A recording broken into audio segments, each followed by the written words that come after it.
At 78, Sally Struthers finally tells the truth about Carroll O'Connor. Sally Struthers was born Sally Ann Struthers on July 28, 1947 in the city of Portland, Oregon, USA. She came into the world as the daughter of surgeon Robert Alden Struthers and his wife Margaret Caroline, and she grew up as one of the two children in their household alongside her sister Sue. Her childhood was shaped by the family's situation, including the expectations of being raised in a medical household where her father's career as a surgeon carried respect and responsibility. Yet, despite what might have seemed like a stable home, Sally faced an early challenge when her father left the family around the time she was 10 years old. This separation deeply affected her as it left her mother to raise two daughters mostly on her own. That experience of early disruption and strength would later help Struthers' acting, giving her an emotional depth that she carried into the many roles she played on screen and stage. Struthers' first steps into the entertainment industry came in the late 1960s and early 1970s when she began appearing in small but notable roles. She caught the attention of audiences with a small yet memorable part in the 1970 drama film 5 Easy Pieces. Though her screen time was limited, she appeared opposite Jack Nicholson, one of the most well-known actors of the era, and held her own in scenes that demanded strong presence and skill. This role was important in her career because it placed her in a critically praised film at the very start of her acting journey, helping her gain visibility in Hollywood. That same year, she also began to establish herself in television, appearing in variety shows such as the Smothers Brothers Comedy Hour and the Tim Conway Comedy Hour. Both series gave her a chance to display her comedic timing and versatility, traits that would later become hallmarks of her career. Just 1 year later in 1971, Sally Struthers achieved her big breakthrough when she joined the cast of the groundbreaking sitcom All in the Family. Cast as Gloria Stivic, the daughter of Archie and Edith Bunker and the wife of Michael Meathead Stivic, Struthers found herself in a role that made her a household name almost overnight. Gloria was a character caught between the traditional values of her outspoken father Archie and the progressive ideals of her husband, and Struthers brought to the part both warmth and a fiery independence. She played Gloria until 1978, and during that time, the show became one of the most influential sitcoms in American television history, tackling controversial issues like racism, women's rights, and generational conflicts. Struthers' performance earned her widespread praise and firmly established her as a talented actress capable of both comedy and drama. In 1972, Struthers showed her range by taking on a very different kind of role in the crime thriller The Getaway. Starring alongside Steve McQueen and Ollie McGraw, she played the restless wife of a veterinarian, a role that showcased her ability to step outside the comedic world of television sitcoms and into more serious and complex material. The film was a major box office success, further raising her profile in Hollywood. A few years later, in 1977, she delivered another strong dramatic performance in the television film Intimate Strangers, in which she portrayed a victim of physical abuse. The movie was one of the first to address domestic violence on television, and Struthers' portrayal brought attention to a difficult subject, earning her respect as a performer who could tackle challenging and socially relevant roles. Her connection to the world of All in the Family remained strong, and from 1982 to 1983, Struthers reprised the role of Gloria in the spin-off series Gloria, which focused on her character as a newly single mother navigating life on her own. Although the show did not last beyond one season, it gave her a chance to continue developing the role that had brought her to fame. Around this same time, she also became a familiar face on game shows, appearing as an occasional guest on the popular series Win, Lose, or Draw, where her humor and lively personality shone through. In the early 2000s, Struthers once again found herself in a beloved television series when she was cast as Babette Dell in Gilmore Girls. Babette, the eccentric, big-hearted, and talkative neighbor in the fictional town of Stars Hollow, quickly became a fan favorite. Struthers played the role with warmth and comedic flair, adding depth to the quirky community that made the show so endearing. Just a few years later, in 2003, she took on another recurring television role as Louise Miller, the manipulative mother of Bill Miller in the sitcom Still Standing. These roles showed her adaptability across generations of television, moving from 1970s family sitcoms to early 2000s cult favorites, alongside her screen work. Struthers also enjoyed a thriving career in voice acting. She lent her voice to numerous animated series across the decades, starting with The Pebbles and Bam Bam Show and Fred Flintstone and Friends. Later, she brought her distinctive vocal energy to characters in Disney's Tailspin, the satirical dinosaur-themed sitcom Dinosaurs, the comedic mystery series Droopy, Master Detective, and the educational children's show Betsy's Kindergarten Adventures.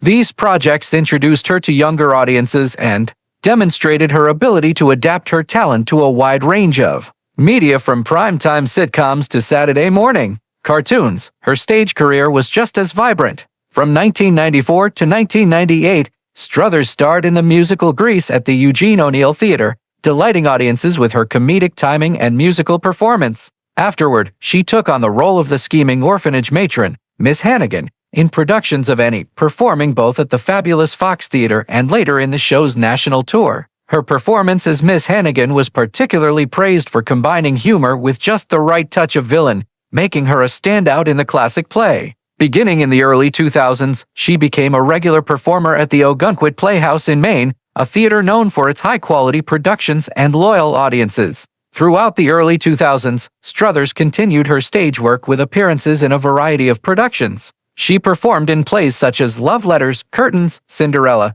Hello Dolly, and The Drowsy Chaperone, showcasing her versatility across comedy, drama, and musical theater. In 2012, she starred as Roz Klein in 9 to 5, the musical, a role that allowed her to tap into her comedic energy once again. From 2015 to 2016, she took on the role of Agnes Gooch in Mame at the Riverside Center Dinner Theater, once again proving that she could shine in both comedic supporting roles and larger-than-life stage performances.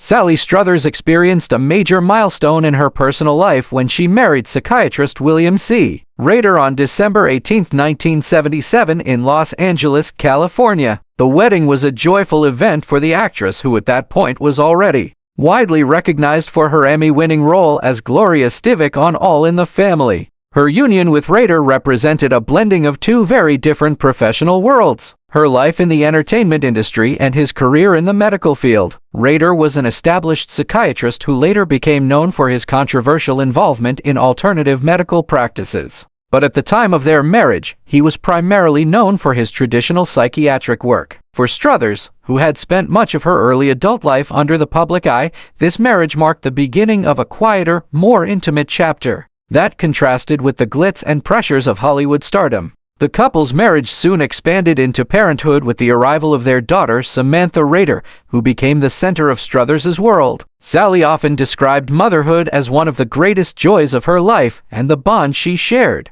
with Samantha gave her a sense of purpose that went beyond acting and public recognition. She frequently spoke about how becoming a mother changed her outlook on life, making her more protective, nurturing, and determined to balance her demanding career with her responsibilities at home. For Struthers, Samantha was not only her child, but also her closest companion, and she would later proudly support her daughter's endeavors, including Samantha's own path into psychology and holistic healing. Despite the happiness they once shared, the marriage between Struthers and Rader ultimately faced challenges that they could not overcome. After a little over 5 years together, the relationship came to an end, and on January 19, 1983, the couple finalized their divorce. The separation was difficult, but Struthers continued to focus on her role as a devoted mother, ensuring that Samantha was given a stable and loving environment despite the changes in family dynamics. Although her marriage to Rader had not lasted,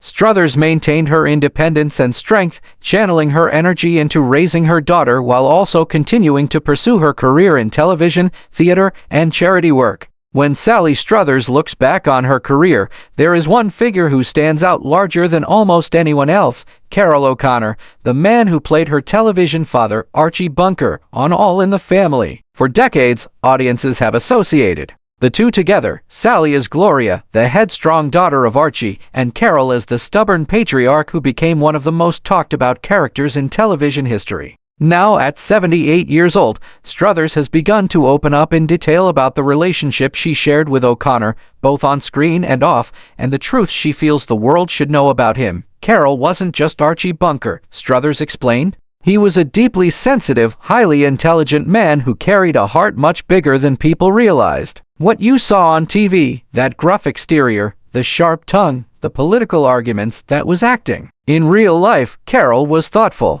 gentle, and extremely protective of the people he cared about. And he cared about me more than I think I even knew at the time. Struthers recalled how when she was first cast as Gloria in 1971, she was nervous about stepping into a groundbreaking show that was already pushing boundaries. I was young, untested, in some ways, and the scripts were heavier than anything I'd ever encountered, she said. Carroll immediately took me under his wing. He never made me feel small. He wanted me to succeed because he understood that Gloria was vital to the story. Not just a daughter, but a new generation challenging Archie's way of thinking. He told me, "You're not just acting, you're speaking for millions of young women out there." That gave me a sense of responsibility I had never felt before. According to Struthers, O'Connor wasn't only a mentor when the cameras were rolling. He was a presence off set who looked after the cast like family. He would invite me to dinner, check in on me, and he was always concerned about how I was handling the fame.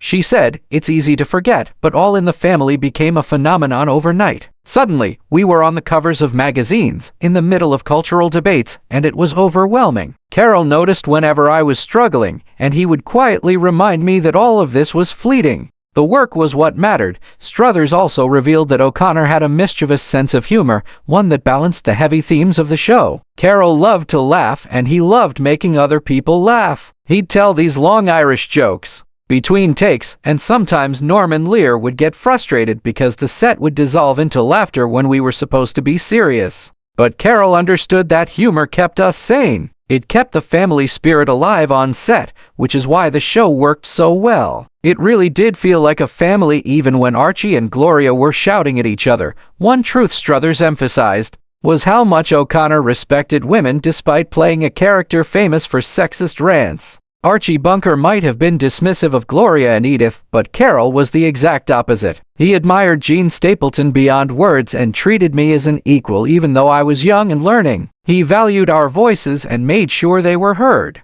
I think that's why people were able to love Archie despite his flaws, because Carroll's humanity always leaked through the character. Struthers grew emotional when speaking about O'Connor's later years and his struggles, especially after the tragic death of his son Hugh in 1995. That broke Carroll's heart in a way none of us could fully comprehend. She admitted he kept going, he kept acting, but you could see the sadness in his eyes. Even in his darkest moments, though, he still reached out to others, still offered kindness. That's the kind of man he was. His pain didn't turn him bitter. It made him even more compassionate. Looking back now, Struthers said she feels a responsibility to honor O'Connor's memory by sharing these stories. People will always remember Archie Bunker. But I want them to remember Carroll O'Connor too, the man who believed in justice, who adored his wife Nancy, who treated his castmates as family, and who carried more wisdom in his heart than Archie ever could. For Struthers, the truth about